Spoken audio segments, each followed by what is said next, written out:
तो यशवर्धन खुद हमारे साथ जुड़ चुके हैं। यशवर्धन, बहुत स्वागत है आपका जी उत्तर प्रदेश उत्तराखंड पर।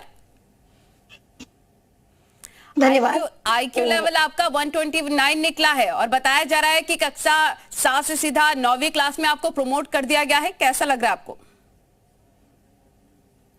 ऑब्वियसली अच्छा लग रहा है मैम, क्योंकि मैं 7 से 9 में आया हूँ, तो फिर ऑब्वियसली अच्छा लग रहा है। ऑब्वियसली आपको अच्छा लग रहा है, लेकिन यश बताया जा रहा है कि आप रघुकुल विद्यालय कृष्णानगर में कक्षा 7 के भी पढ़ाई कर रहे हैं। वहां पर किस प्रकार से एजुकेशन आपको मिल रही है, बताइए उसके बारे में। देखिए, जो रघुकुल स्कूल है कृष्णानगर कानपुर में, तो फिर वहां पे तो जैसे नॉर्मल एक स्कूल में मिलती है, तो फिर उसी टाइप से एजुकेशन मिल रही है अभी। सिविल सेवा के लिए भी आप तैयारी कर रहे हैं फिलहाल? क्या एम है यश आगे चल के आपका? देश के लिए क्या कुछ करना चाहते हैं यश? मैं आगे इंडियन फॉरेन सर्विसेज में जाके एज अ डिप्लोमेट मैं इंटरनेशनल लेवल पर इंडिया को रिप्रेजेंट करना चाहता हूँ। और हम आपके पीछे मैप भी देख रहे हैं। मैप के बारे में कुछ आप इंफॉर्मेशन शेयर करना चाहेंगे? क्योंकि सीधा 7th क्लास से 9th में प्रमोट हो जाना। जी यश।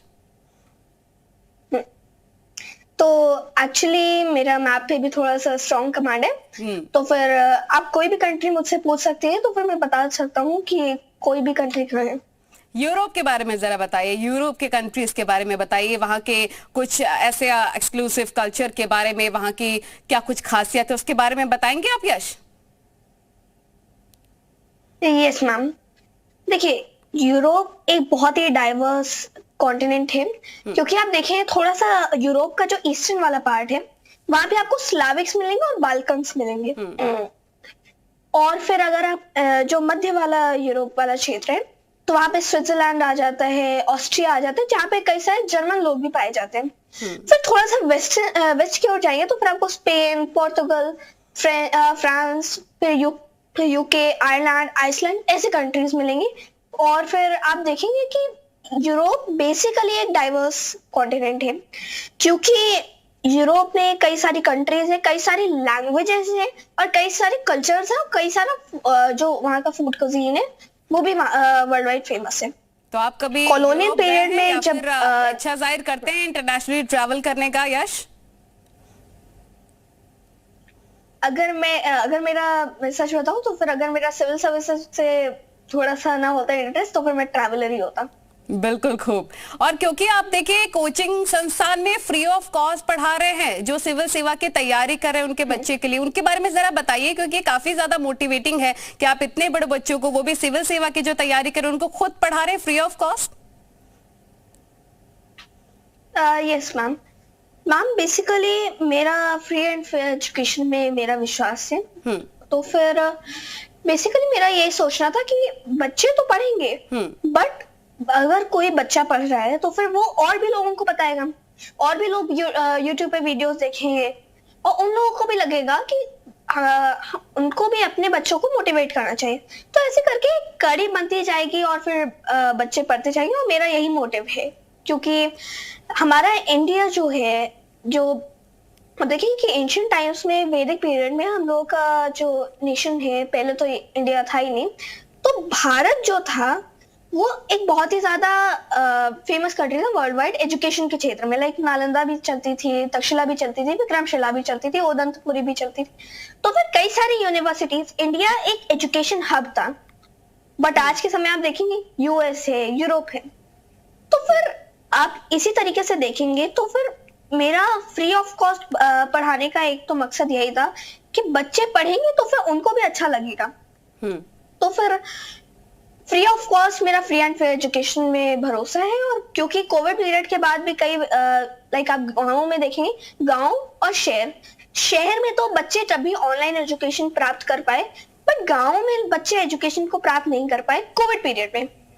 तो फिर मैंने एक नया मिशन भी शुरू किया है कि लाइक मैं गाँव में जाऊंगा, वहां के बच्चों को, वहां का जैसे कोई प्राइमरी स्कूल हो गया या फिर कोई लाइक बच्चे अगर फ्री हैं सैटरडे संडे में, तो फिर वहां पे जाके मैं बच्चों को एजुकेट करूंगा, मोटिवेट करूंगा और उनकी करियर काउंसलिंग करूंगा, क्योंकि आप ज्यादातर देखेंगे कि कई बार होता है कि बच्चों को स्कूल में डाल तो दिया जाता है, बट उनको पता नहीं होता कि अब स्कूल में तो आ गए, बट वो किस लिए स्कूल में जा रहे हैं।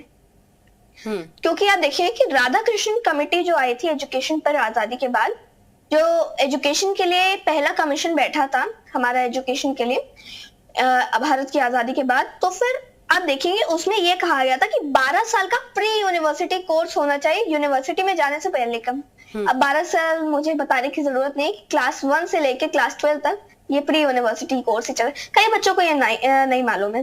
तो फिर इसी तरीके से क्यों ना हम लोग बच्चों को करियर काउंसलिंग करें, उनको भी पता चले कि क्या कहाँ उनको इंटरेस्ट है, कहाँ वो जा सकते हैं।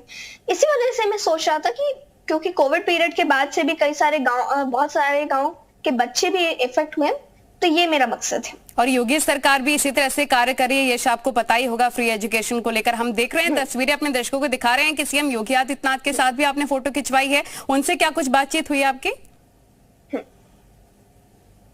मेरी उनपे जैसे जो नेशनल एजुकेशन पॉलिसी आई 2020 पे और एजुकेशनल रिफॉर्म्स हम लोग क्या ला सकते हैं और इंटरनेशनल रिलेशंस पे मेरा उनसे डिस्कशन हुआ था।